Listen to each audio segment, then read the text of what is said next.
Welcome,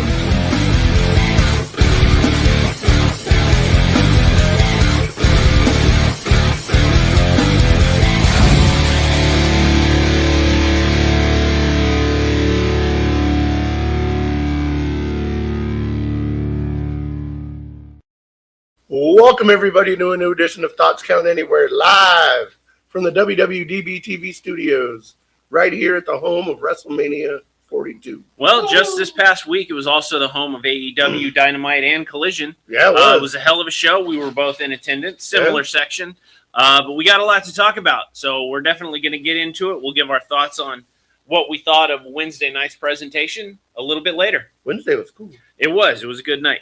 Get into some rumors. I hear voices. Rumor is John Cena will not be inducted into the Hall of Fame, and this year's event will be headlined by Stephanie McMahon. And I have zero fucking interest of going. I don't either. I like Stephanie. I don't care to listen to her talk for half an hour about her Hall of Fame career. Because, one women's title, being married to Triple H, being Vince McMahon's daughter, that doesn't make for a compelling induction speech for me. Not particularly. They're really going to have to bulk up the undercard on the Hall of Fame for me to even consider it. But with the idea of it being headlined by Stephanie McMahon, couldn't give a shit. I don't think it would even make sense for her to get inducted unless Vince is there. Yeah, exactly. I go back to when it was first announced last year. I go back to it should be like a farewell to the McMahon era of WWE, where you induct Stephanie, Shane, Linda, and Vince as the headliner. Just do it like that.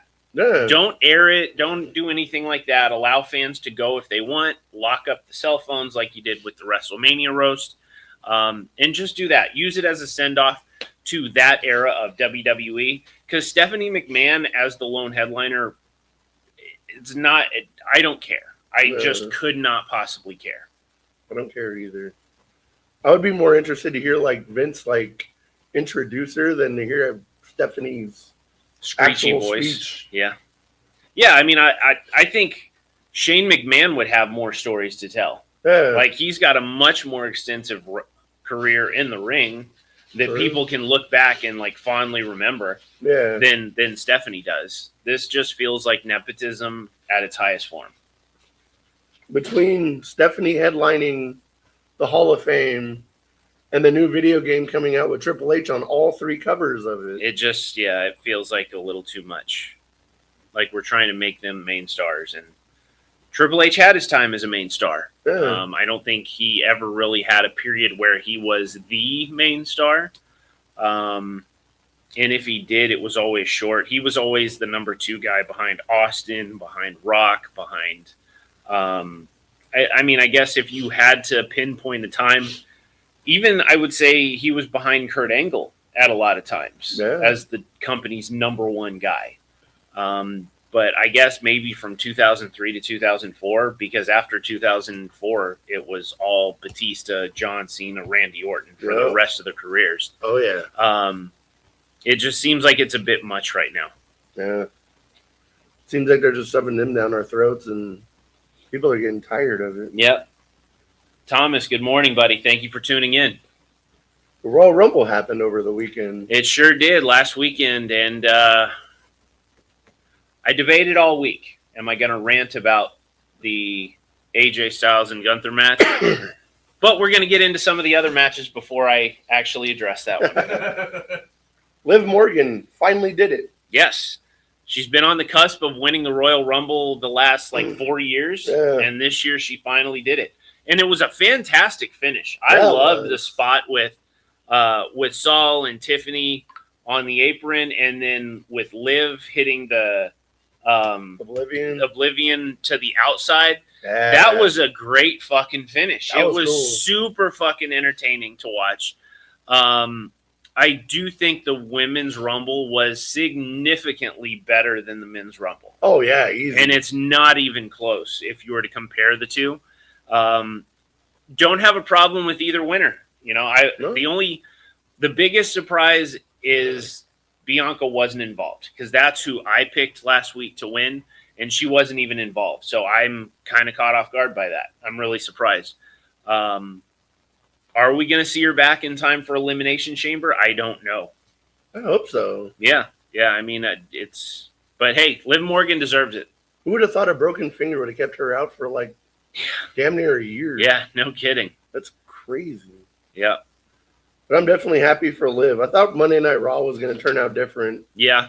Just because of the way that. Yeah, it seemed like they had they were going to tease this Judgment Day stuff a little further, and in a way they are. It's just they're going about it a little differently than expected. True. Gunther defeated AJ Styles, so AJ Styles must retire from WWE. From WWE. I agree. From WWE, he has to retire. I hope that if we're going to see AJ Styles one more time, TNA needs to announce Bound for Glory in Atlanta and do it there. Yeah. Because Arian versus AJ in Atlanta, AJ's in front of his home crowd. There's speculation that Tony Khan is going to make a big offer to AJ because his contract is up with WWE because he was so complimentary of AJ at Super Bowl week this week. While there are some fantastic, phenomenal matches that are on that would occur in AEW with AJ Styles, I just do not see it happening. I don't either. And it doesn't need to happen. AJ's career is more than complete. AJ had a complete career before he even debuted in WWE. He was the NWA champion, TNA World Champion, New Japan champion. He could have been Ring of Honor champion if he weren't going to WWE. He would have had a full career before even getting to the WWE. True. The WWE championship and being a Grand Slam champion in WWE just further expands the legend of AJ Styles. I don't think an AEW run is in the cards. I would not be opposed to it because there's some fantastic shit that could happen. I just don't see it happening, and it doesn't need to happen. Yeah, I don't think it'll happen. I think he's done. Yeah. I think he's going to have like one or two matches in like TNA. Yep. Maybe a Japan one. Maybe. But I don't think AEW is going to happen. Man, if it's AJ's call, and I believe it is, there's no reason for him to go anywhere else. Yeah. There's none.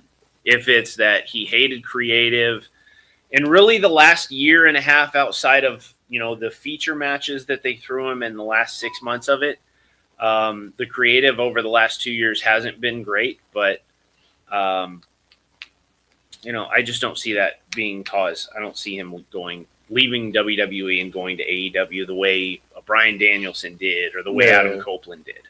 Yeah. They said it was all like his call. Yeah. When he said 2026 was going to be like his last year, I was not expecting like 30 days into the whole year. Yeah, you were supposed to give us a little bit more time, AJ. I'm disappointed. WrestleMania for me was going to be sold on who was AJ Styles wrestling. Yeah. Because it's like, okay, we had a feeling the main events would involve a Roman, Punk, Cody Rhodes in some form or another. Yeah. We had that. We already expected that. For me personally, it was going to come down to it's AJ Styles' last WrestleMania. I was at AJ Styles' first WrestleMania. Yeah. So I wanted to be at the last one regardless of who it was going to be against. And that's not going to happen. For me as a fan, it sucks. That does. And to do it in Saudi Arabia, of all places, like I'm sure he got paid a great deal to do his retirement match there to make the Rumble feel special, as if you needed something more than the Royal Rumble itself. It sucks that it wasn't in a venue here in the United States. At the very least, we should have gotten an AJ Styles last time in Atlanta match on television or something like that. Like, we saw how well WWE can do the retirement angle with the second half of John Cena's final year in pro wrestling. It sucks that we didn't get even a fraction of that fanfare for AJ Styles. It just sucks. It does, but since Cena won't be in the Hall of Fame this year, what if they put AJ Styles in the Hall of Fame? AJ Styles in the Hall of Fame would sell me, but again, I don't think they're going to do it. No, probably not. I hope they bring him in for World, or I hope someone at WrestleCon forks up the money to bring him in for a few days. Yeah. But if AJ is going to go into the Hall of Fame, do it on the East Coast. You know, that's where he got his start. True. Drew McIntyre defeated Sami Zayn to retain the WWE Championship. That one was kind of one of the bigger ones in the air. Like, I know we both picked Drew to win. Yeah. But there was still, it felt like there was a real chance Sami could win. I'm glad Sami didn't win. However, I do think the reaction that he got over in Saudi Arabia with the Royal Rumble, I do suspect that it may be setting moving the goalposts a little further for next year's WrestleMania. I'm almost curious to see how crazy it's going to be in Saudi Arabia with them building that big ass stadium in like 20 days for the Royal Rumble of all places. Do you imagine what they do with like months and months of advance?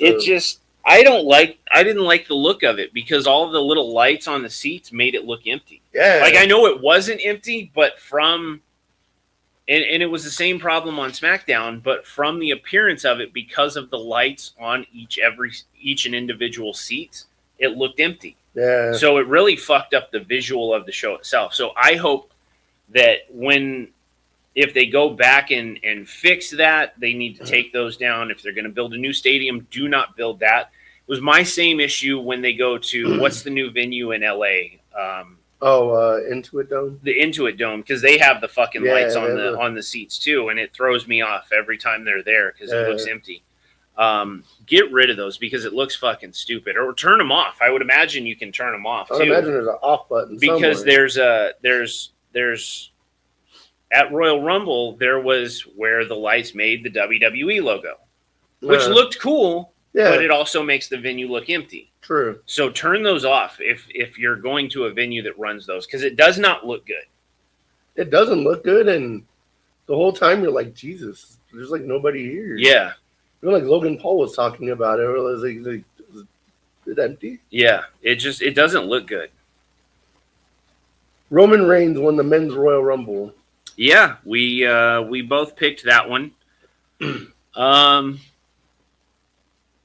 Yeah, I mean, Roman Reigns, I get it.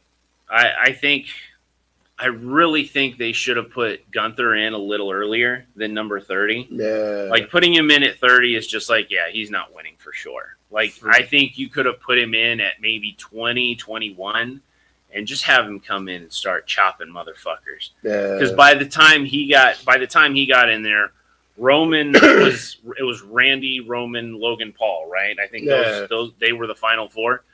Brock was already gone. Cody was already gone. Oba was already gone. You could have put him at 2021 and had him fucking run through everybody and make it look like, motherfucker, here's the drama right here. He's retired John Cena, retired Bill Goldberg, retired AJ Styles, and he's about to go and win the fucking WWE World title. Because we just saw CM Punk beat him at SummerSlam for that world title. Yep. What if you get Gunther versus CM Punk at WrestleMania? Yep. Like that right there is a fucking phenomenal story if you're going to tell it. Like, that is 6 months of storytelling. This was Gunther right before he got Punk. He took out Goldberg, and since then he's taken down two guys that Punk did not show any hesitation of showing respect for in the last couple of months. And now I'm coming for your title, and I'm coming for your fucking career. Ooh.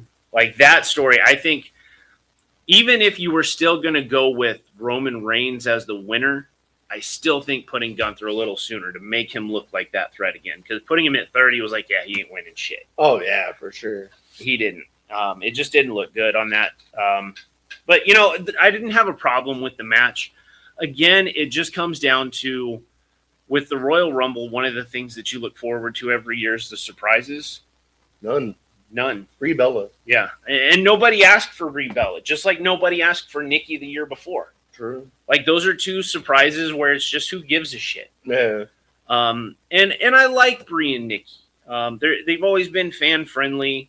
They're not great wrestlers, but they're good personalities to have on WWE TV. Oh yeah. But nobody, when you're thinking Royal Rumble surprises, nobody is thinking Brie and Nikki Bella, because nobody's asking for Brie and Nikki Bella to be challenging for a world title, or the women's WWE title. But other than that, it wasn't a bad show. For me, the Gunther match took me out of it. After that, I just didn't care. It was background noise for me at that point. Yeah, because I had to get stuff ready for AEW this week. True. And it was the result to that pissed me off so much. It was I don't fucking care anymore. I didn't. I did go back and watch it. No complaints about the men's Royal Rumble. I would have put Gunther in a little sooner, make him look like a real fucking killer in there, and tell the story. Have Michael Cole tell the story of he just lost to CM Punk 6 months ago at SummerSlam. He's already put 2 Hall of Famers on the sidelines. Now he's coming back for the world title. That's a fucking phenomenal story to have Michael Cole tell. Oh, hell yeah. And I think they missed the opportunity, even if you were going to have Roman go over at the end. I do. You know what? I take it back. I do have a complaint with the men's Royal Rumble. Jey Uso. Motherfucker! You lost the world title last summer. During Survivor Series, your goofy ass gets in the cage, and rather than beating ass knowing that Brock Lesnar is coming, you're fucking in the crowd, you're in the ring dancing. You're in the fucking Royal Rumble with a world title shot on the line. And rather than throwing motherfuckers out, you're in there dancing. Yep. What the fuck are we doing? I understand you want to get that energy from the crowd. Do it during the entrance. Having him do it during the match in the ring. In the fucking ring. Why would nobody get up and while he's fucking yeeting, toss his ass and yeet his fucking ass over the top rope?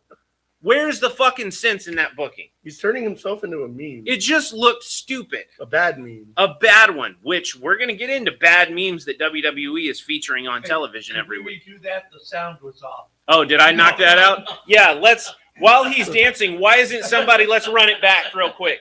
While he's dancing in the ring, why isn't somebody popping up and yeeting his fucking ass over the top rope to eliminate him? Instead of letting him do it for 2 minutes until his cousin came in and smacked the shit out of him. That was another one that kind of surprised me.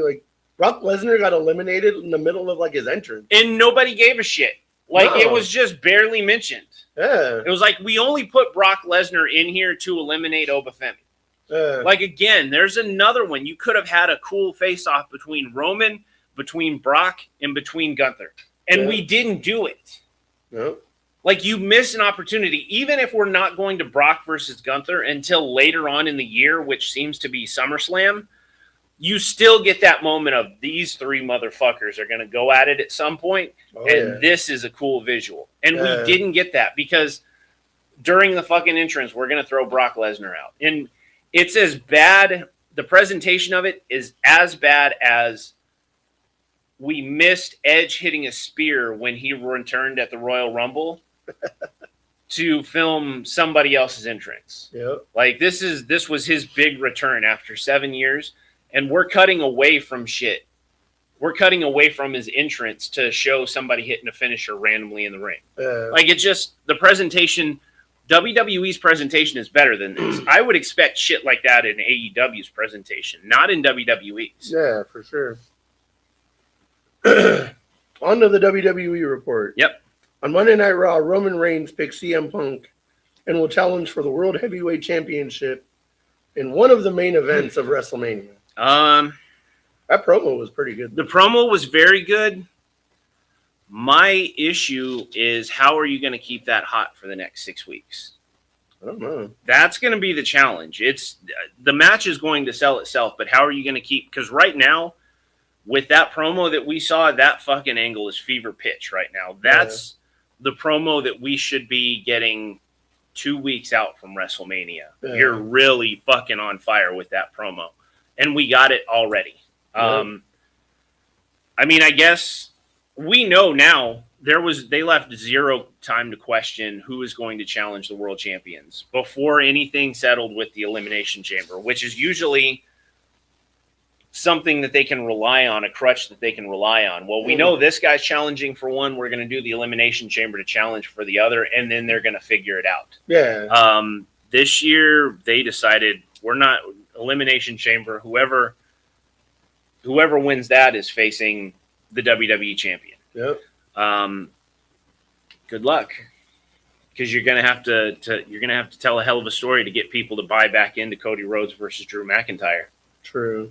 And maybe it's confusion on my end, but if we're putting Jacob Fatu and Cody in the triple threat to qualify, how the fuck are we going to get both of them in there? Because I have no interest in seeing Drew versus Cody one-on-one at WrestleMania. Yeah. Just none. We saw 6 months of it.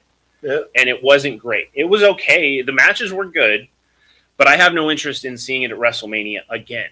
They do a triple threat match with Jacob, Cody, and Drew. That'd be pretty lit at Mania. Yeah. Well, as long as we put the title on Jacob Fatu and don't put it back on Cody. True. Because at that point, it just... Raheem Rhodes. Oh, God. Okay, you know what? Let's skip over to that. 2 years ago, that joke is funny. Yeah.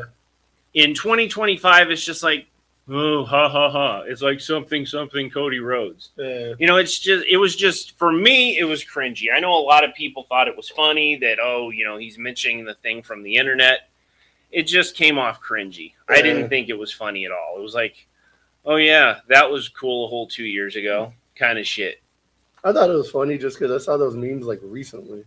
Yeah, it was one of those things that I just kind of like cringed when he said it. Raquel Rodriguez asked Liv Morgan and Roxanne not to interfere in her title match against Stephanie, but they interfered anyway. Yep, and accidentally cost her the match. They did. So we've still got a lot of turmoil among the I don't know, what are they calling them? The Judgment Babes or something like that. I saw somebody call them that, and I thought it was a cool name for those three as kind of like an offshoot from the rest of the Judgment Day. Yeah. Or the Babes of Judgment. It was something like that. Something completely made up on the internet, not something WWE is leaning into, but I thought it was cool anyways. But yeah, we're definitely getting a lot of that, the strife between the three of them. The question becomes, who's going to split? Somebody's going to. We know that. But it's Raquel's looking so good lately in the ring. Oh yeah. And the writing around her work has been so good. I can see her being the babyface at some point. I really thought Raquel was going to win the belt, and then because that's a Liv good Morgan story. To be. Do I go against her or? Yeah, that's a really good story because then you could drag it. You can drag that out for a couple of weeks. Oh, is it going to be Raquel? And Raquel is just, fucking super bad right now because she just beat Stephanie.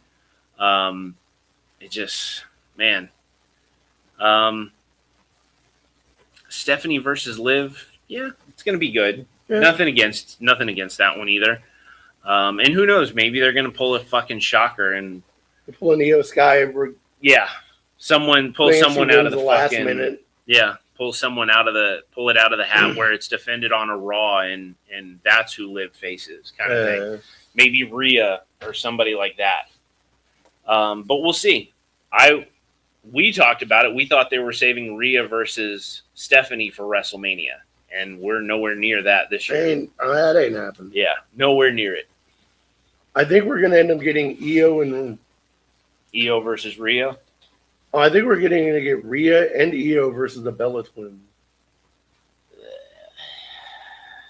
Because none of the Bella Twins say they want those tag team titles. Yeah, that's true. Ew. I just have no interest in watching the Bella Twins wrestle in 2026. I have no interest in it either. Whatsoever. I'd support all of your TV projects. Come in and work with, the younger talent and shit like that. I don't think beating the Bellas is going to elevate Rhea and Io. No. So it just doesn't. For me, nothing about that matchup strikes. That sounds like the perfect to watch Rhea's entrance and how cool that is, and then go to the bathroom. Take a piss. Yeah, piss break match for sure. Speaking of the whole Judgment Day thing, Dominic Mysterio returned. Yeah. We thought that was going to come at the Royal Rumble. He'd been training at FSW.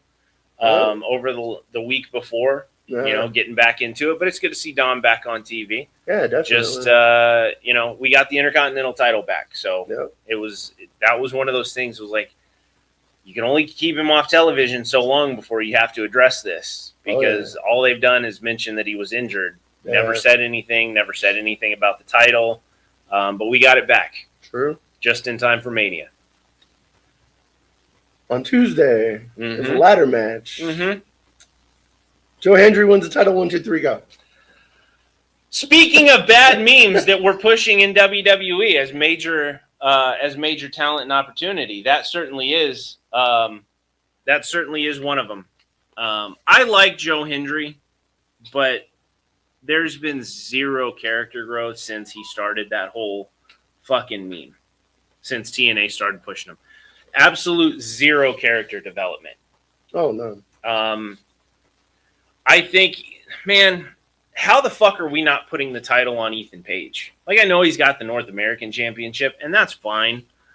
But Ethan Page is the best heel in NXT. Oh, 1,000%. He's better than Starks. He's better than Dork State. He's better than any other male heel in NXT. Oh, yeah. And we're not pushing him. That's insane. As the top guy. Should be. Yes. Well, I guess we're going to see what happens at Stand and Deliver. Because I don't see him changing the title between now and then. There'd be zero reason to do so. Yeah. But we'll see. Speaking of Stand and Deliver, they did announce that the Raw and SmackDown before... The SmackDown before and SmackDown Raw before after. And the Raw after is going to be at T-Mobile Arena. Yep. But there was no mention of Stand and Deliver. Or NXT the Tuesday after.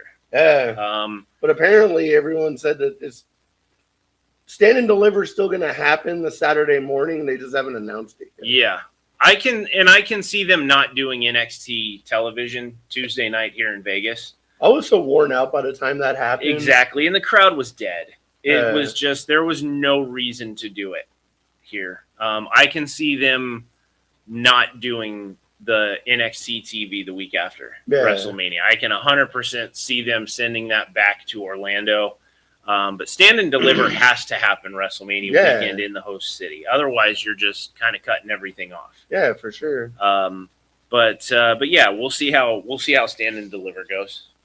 Yeah, definitely. They even announced some superstars for WWE World already. Yep. Yeah, they announced the first round. To be there. Yeah. Thursday's got a pretty good lineup on there.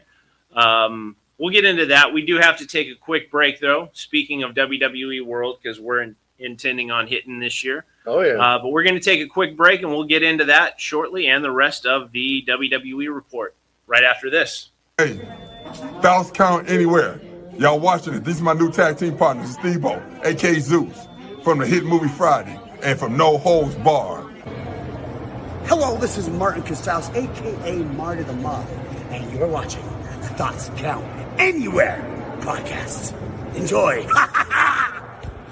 What's up, man? It's your boy, Suffer Foxy. I'm here with my man, Big Chief. I need you to check out the podcast, Thoughts Count for Anyone. This is Impact Wrestling's Dashing Chris Bay, the ultimate finesser, former Finesse Division champion, and you're listening to Thoughts Count Anywhere podcast. Hi, I'm Sean Zavari. Listen to Thoughts Count Anywhere for all your wrestling news. It's not the worst podcast ever, is it? It's the best podcast.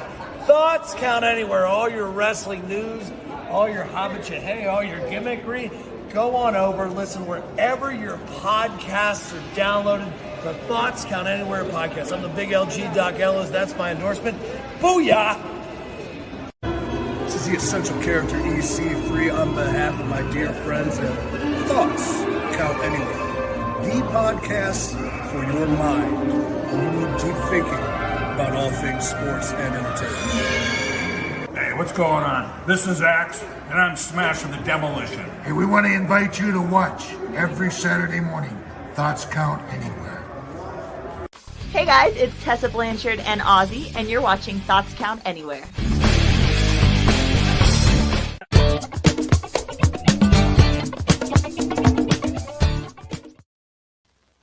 And we're back. All right. Jordan Grace will challenge Jade Cargill for the women's championship next week on SmackDown. Yeah, and the my worst nightmare come true. The chat's blowing up here. We're gonna see just how much Jade has learned in WWE, because despite your dislike for Jordan Grace, We do have to admit she is a hell of a worker. Jade Cargill, on the other hand, I admit nothing. It's all right. I'm the same way with several others. But we're going to see how much Jade has learned in her 100 days as champion with zero fucking defenses. 7 minutes of wrestling since he's won the belt. Because, we're going to smash Tiffany Stratton to take the title off her. And the person that smashed her doesn't even defend the title in 6 months. 4 months, whatever it is, some ridiculous amount of time. But we're going to see how much Jade has had a chance to improve, because now she's going to have to work. Yeah. Unless we run some crazy bullshit interference where somebody gets distracted, Jade Cargill is going to have to work with Jordynne Grace. Yeah. We'll see how the match goes. I don't think it'll be a bad match. I don't think it's going to be a great match. I would be surprised if there's a title change. I wouldn't be opposed to it. I know you would. I wouldn't be opposed to. Oh, dear God. I wouldn't be opposed to Jordynne Grace as world champion going. Or I want to WWE hear a Women's fucking champion. rant next week. Let that shit happen. I let the rant go on AJ Styles. Kind of got into it with the Jey Uso one. Next week could be really fun, depending on how Friday night goes. I've never wanted to see Bianca Belair so much in my life. Yeah. She better return next week. Yep. There's got to be something more because we've done fuck all with Jade Cargill. Like we talked this time last year about how well Tiffany was doing as the women's champion. And we've just fucking destroyed all of that progress. Yep. Like we went from having somebody that you could legitimately view as being a main eventer for the women's division with the WWE Championship to Jade Cargill, and we've done fuck all with it. Nothing since then. They sent her on a bunch of red carpets with the belt. I think that was the only reason. Which they even put the belt on her. I mean, there's a time and place for it, but not for as long as they've done it. You know, usually that's a 3-week, 4-week title reign, and then you take the title off. And this year, no, they've gone full tilt with putting the title on Jade, and it has not helped the perception of the WWE Women's Championship. Speaking of bad wrestlers in WWE, Nia Jax did the Chris Van Vliet show, and she lost over 100 pounds. Nia's looking really good, man. Yeah, she is. Like, I thought when they had her enter so early in the Royal Rumble, it was going to be watch this shit and have her last a while. So I was kind of disappointed when she was eliminated. That's a hell of a gambit that Nia's put on with this, because she lost all this weight. Her size advantage over everyone made her look different. So she was easy to present on WWE television. You can always, and I hate that I'm referencing this fucking schmuck, but you can either be greater than, less than, or different than. And Nia, regardless of how her in-ring work was, she was always different from everyone else in the women's division that WWE presented. True. Now that she's lost all this weight, that's not the case. She's still slightly bigger than a lot of the other girls, but not significantly where, holy shit, we need that Hulk Hogan and Andre the Giant visual, some, significant size advantage and everything like that.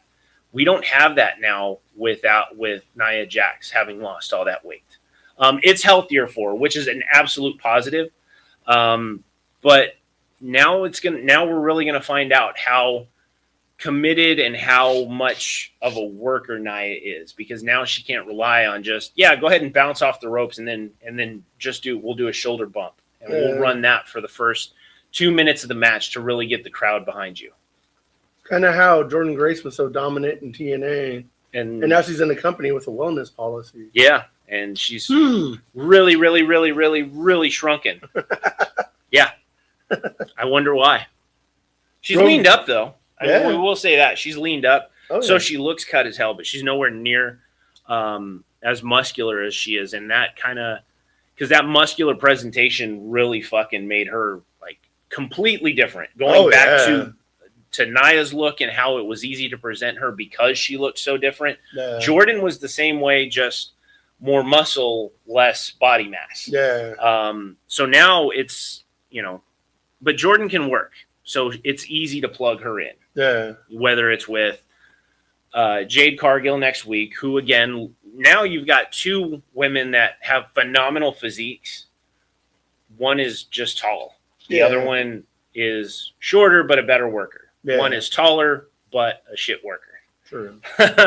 So it's visually, I don't know so much that match appeals to me. That's why I think we're getting it out of the way before having to draw it all the way out to WrestleMania. It's going to be interesting for sure. Certainly will.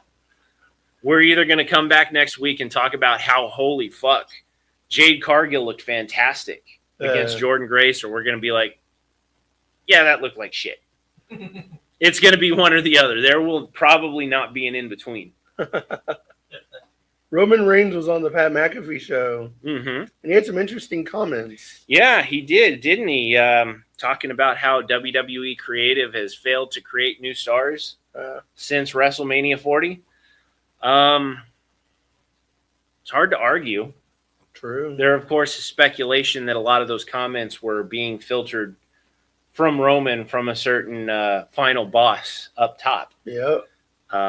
Which we've talked about it, and some of it's been in jest, but we've talked about it for over a year now.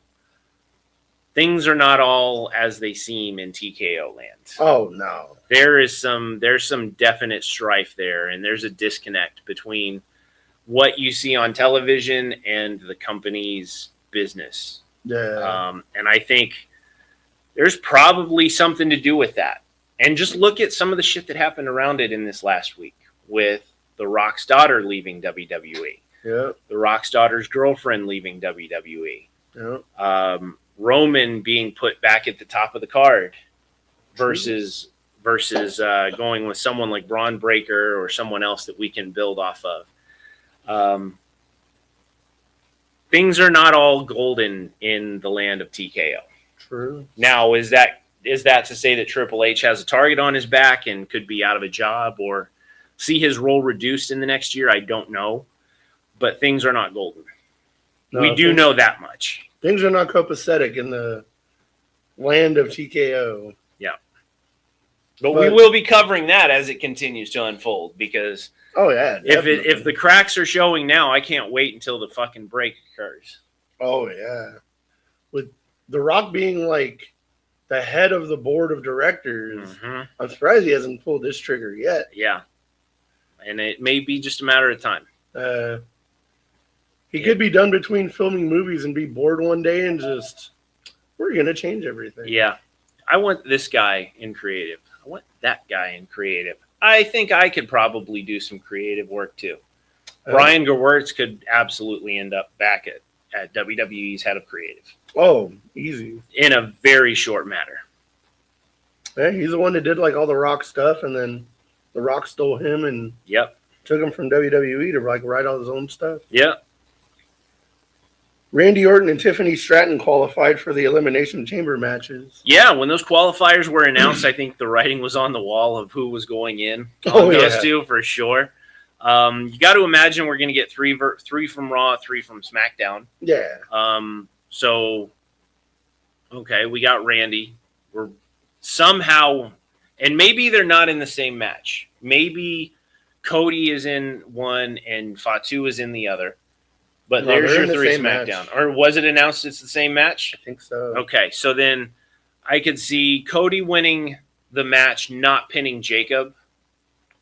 And then maybe they do a redemption match for the 3rd and final spot with 3 of the non-winners from the other matches that we've seen. And that's how Fatu gets in there. I could see that somehow, but still, I don't know how we get to Cody and Fatu both getting into the world title, into the WWE title match. Yeah. And they have to throw Fatu in there somehow because Cody versus Drew is not, after seeing it 6 times since the fall of 2025, that is not a WrestleMania main event. No. It's not. We've already seen it too many times. Yep. You got to hold off those matches unless you're going to.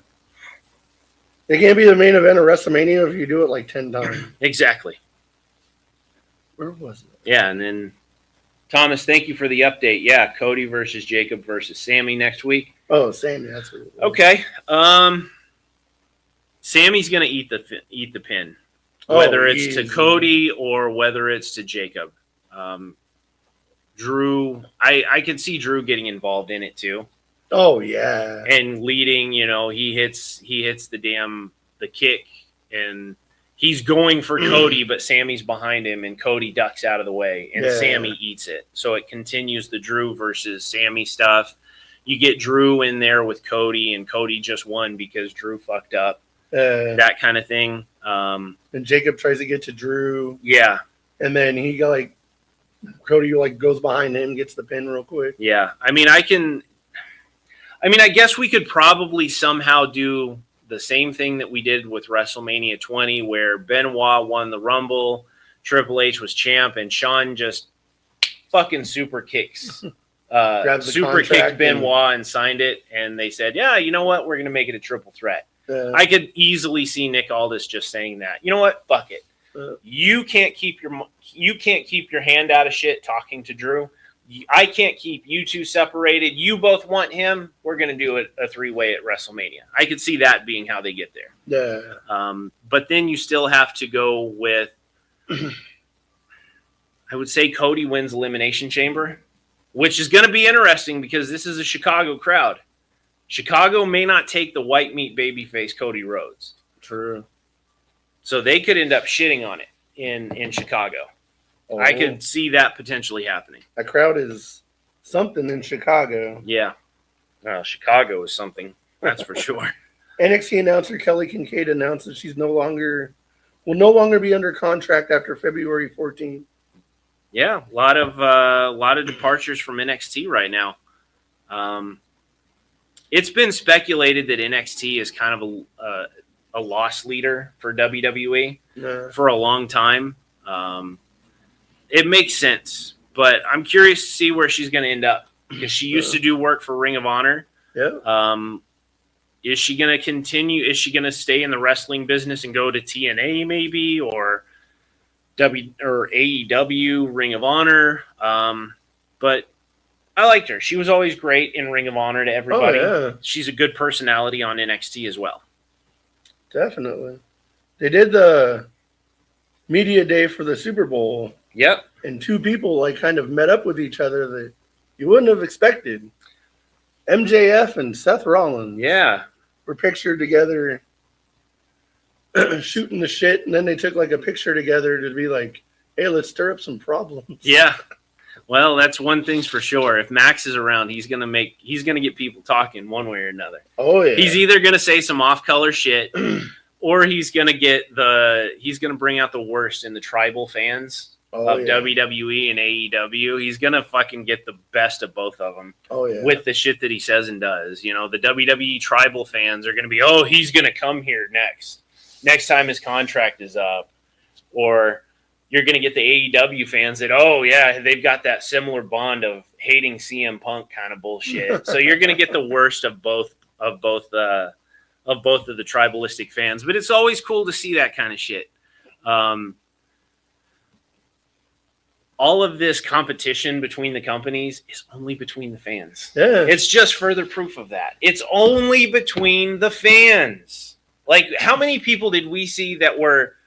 And did we talk to that from what they said, they were diehard WWE fans on Wednesday night? Oh, a bunch. But they were still there. And they weren't talking shit about it. No. They were just, I prefer this. And there's nothing wrong with having a preference of one over the other. But if you are one of those that is blindly loyal to one brand, you're missing out on so much fantastic pro wrestling. Hell yeah. Whether it's you're a diehard WWE fan and you're missing out on AEW, New Japan, whether you're a diehard AEW fan, you're one of the sickos, which is such a stupid fucking phrase for them.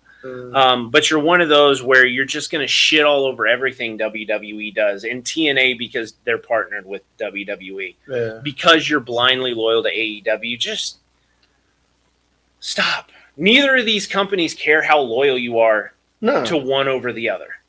They're in competition for advertising dollars and for talent that are on the free market. That is it. Beyond that, WWE knows that the business is better with AEW in it, and Tony Khan who has matured over the last year. I think we can admit that. We can finally admit that Tony Khan has matured in his perception of this competition between the companies. He knows that the business is better because WWE exists. It has long existed before AEW. Everyone else that will sit and pick sides needlessly are ridiculous, including Ricochet with all the shit that he said this week. Oh, yeah, for sure. It's so fucking stupid to see. Like, if you like wrestling, why would you not like all of wrestling? Even if you don't like all of it, why shit on the stuff that you don't like? I've never understood that. If you like only WWE, that's fine. Why are you shitting on on AEW? Like 10, 15 years ago, they were doing it to TNA. Now they talk. Now those same fans will go and talk about how they've been huge fans of TNA all this time because of AJ Styles and because of all of these people that have come over to WWE. And the same for the AEW fans. Like, why are you shitting on WWE when you lose your shit when a Jon Moxley or Chris Jericho or Ricochet or fucking GYV or any of these people that worked in WWE come over to AEW? You're fucking lying. And we saw it last week with the debut of Royce Keys in WWE. I'm going to say, because we didn't mention it, WWE did him a disservice debuting him at the Royal Rumble. And we talked about it on the show. Why would you do it in a country that does not know who Powerhouse Hobbs was? That was a big fucking mistake on WWE's side of things. Now that we've got past that, the people that are the diehard WWE fans have shit on AEW. Oh, they don't have any stars. It's just WWE rejects. Every fucking time. Cody Rhodes, Ethan Page, Ricky Starks, Powerhouse Hobbs. They come and suddenly they're cheering him. Oh, they're on our side. Rah, rah. Shut the fuck up with that. Enough with your tribalist bullshit. This is not the NFL where there is stake for having competition. Both of these companies contribute to the overall health of the business. If you're a wrestling fan, I don't care if it's a WWE or AEW exclusive fan. If you're a wrestling fan, you should want to see both succeed.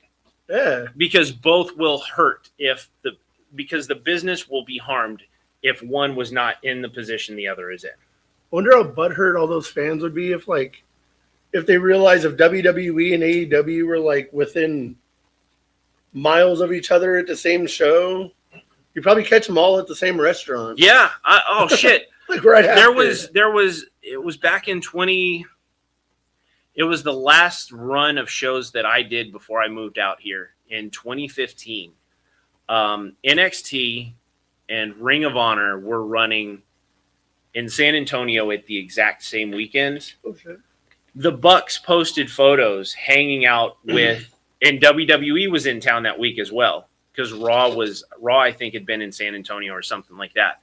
But the Bucks that weekend posted, it was Kenny, the Bucks, AJ, and Finn Balor. There was also a photo of Sami Zayn and the Briscoes hanging out that same weekend. Like, you'd walk into a bar or restaurant and see that and be like, where if you're an exclusively WWE fan or exclusively now it would be AEW fan, you'd walk in and see that and feel like a real asshole. Or anybody with any shame would feel like a real asshole. Because it's like, oh, I'm rah-rah this guy and fuck that guy because he doesn't work where I want to. But they're friends. They both came from the same place. It's so stupid, the fucking the tribalist bullshit between everyone. It is. It's crazy. All American Beer takes off Hulk Hogan from all of its packaging and marketing. Well, All American Beer, I guarantee you they'll hit the fucking skids because without Hulk Hogan, nobody would have known who the fuck they were to start with. Yeah, they're going to lose all their stuff. Quickly. There's zero fucking point. I think the WWE deal with All American Beer is already over with because we haven't seen that shit. I haven't seen them on the ring thing. Yeah, it's not on the ring. I can't remember the last time I watched Raw and they were promoting them or WWE in TV in general. So that deal may be over with. And without those two, what the fuck does All American Beer have to offer? Because from everything I've heard, it's watered down dog shit. So no point in drinking it. I know they have it at the Nerd, but I've never tried it. Do they? Okay. Yeah, I always wish they had done a fucking appearance here, or like Lee's Liquor or something. Oh, or yeah. Sprouts with Hulkster, but unfortunately, we never got it. True that. On to the AEW Ring of Honor report. Yeah. What was your thoughts on Dynamite and Collision Live? You know what? I've said it before. I like Pearl at the Palms as a wrestling venue for WWE TV. Or not WWE TV, but wrestling TV. Just from seeing TNA there with Hard to Kill a couple of years ago, and now Dynamite, I like Pearl at the Palms. It's a good small venue that has good acoustics. I just wish the companies would stop with the fucking pyro in that building, because there is shit ventilation, and by the time you've done pyro for 2 or 3 wrestlers, you can't hardly see shit. They used a lot of fucking pyro. They did too. Especially with Kenny's entrance. It was a good show. I really liked it, top to bottom. We could get into some of the detail on it, but we'll save that for later because we still got a lot to get through. But yeah, it was a good crowd. The building was damn near sold out because because Pearl at the Palms box office is one of the few places that'll actually print hard copy tickets for events there still. And there was someone behind me that was asking about getting a ticket, and he said, we're all sold out. They ended up having a couple of seat fillers come in for Collision, but as far as Dynamite goes, it was a pretty sold crowd, which was good. Oh yeah. Good for the wrestling community in Vegas. Yeah, certainly. Anytime we can show out, it's good. Andrade versus Omega was fantastic for being a television match. Yeah. Yeah, I mean, I don't have any complaints. I do during the Brody and the MJF the chant that got started. I think they turned up the fucking volume on the crowd, man, because we were in there, and to me, it didn't seem as loud as it came across on television. Yeah, that shit was loud as hell on TV. And that's not to say that it wasn't existent there actually in the venue, but it did not come across as loud in person. I thought it was funny that like NBC News covered that. Yeah. And they're saying that like MJF was startled. He was like, I wasn't startled. Yeah. And then we're just going to ignore the fact that he was kind of like playing off on it. But I mean, I liked the match too. I love that they fucking went the route that they did with Brody and Max. Like one of the things, like when you do eliminator matches and the champion wins every time, what the fuck is the point of doing the eliminator matches? So it's nice to see occasionally the champions lose. Yeah. It's a way that you can keep the title on them. They can take a loss, and it doesn't always have to be the baby faces winning. It doesn't always have to be this time, as we saw with Mega Bad going over the Babes of Wrath. I thought I thought Brody King was going to win, but I didn't think he was going to win like that. Yeah. I mean, in 2 minutes was fucking... And I love the fact that they did the choke on the apron after they did it with Gunther and Dragon on Raw. I love that Brody and Max did it. Like, watch, we'll do this better. Just watch. We're going to make ours actually mean something. But they did a really good job. I know a lot of people are pissed off that they beat Max in 2 minutes they beat him 2 minutes clean on television. But I mean, I threw it back to, do you remember when Goldberg ran through Kevin Owens because Chris Jericho came back after Kevin had laid him out? Yeah. It doesn't hurt your champion. It's not like he lost a 15-minute match against Brody. Like he choked him out, threw him in the ring, and beat the shit out of him for 2 minutes. Yeah. Like that is, if you're going to beat Max, that's the way to do it. Yeah. So I thought it was very well booked. I think, call me biased, I don't care. AEW is hitting their stride on television right now. Yeah, the matches are fitting into the story. They can definitely play it how Max would be like, how the fuck am I going to beat this guy? Yep, exactly. And it's meant to be a bridge between the pay-per-views, between your big matches at this point. And now you can do it where Brody takes the pin in Australia. And I think it's a fatal 4-way. I think that's what we're supposed to do. Or I think maybe it's a triple threat in Australia, maybe, with the winner going on to the pay-per-view. Now, if it is the triple threat match, you can have Max interfere and go to Brody at the end. Even if he doesn't want Hangman to win, or even if he doesn't want Andrade to win, now he has reason to make sure that Brody doesn't win, which sets up down the line potentially a rematch where it's one-on-one because Max has already cost Brody a world title. Brody's already beat Max in a title eliminator. So you have a story there. People love to talk about how AEW doesn't tell stories. We could see them tell a very simple one with what they did on Wednesday night. I think it's Andrade versus Hangman versus Brody. No, I think it's Brody versus MJF for the belt. Is it at Grand Slam? Grand Slam. Okay, then you'll have him cheat to win against Brody at Grand Slam. Yeah, like that's one thing. There's a lot of shit in the air with what they're doing. True. And trying to. Because they're doing something where the winner goes on to face the champion at Revolution. Yeah, that's the Hangman. Andrade, Hangman, that kind of thing. So there's a lot going. There's a lot of moving parts, and maybe I'm not paying close enough attention. But there's opportunity on every bit of it. So I like where they're going with it. Oh yeah, it's kind of funny on Dynamite too in Andrade's match.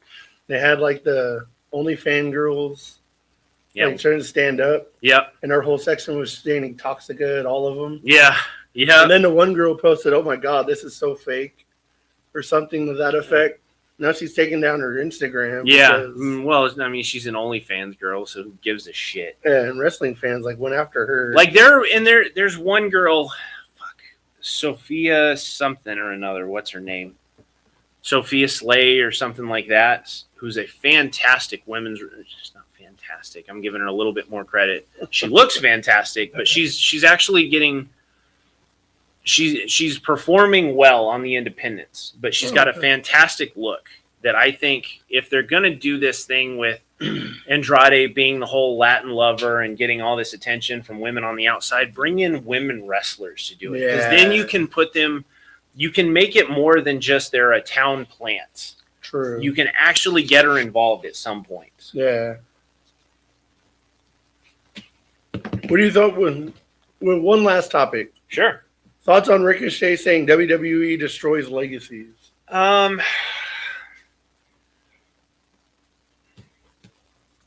Ricochet is salty. He's very bitter about his time at WWE.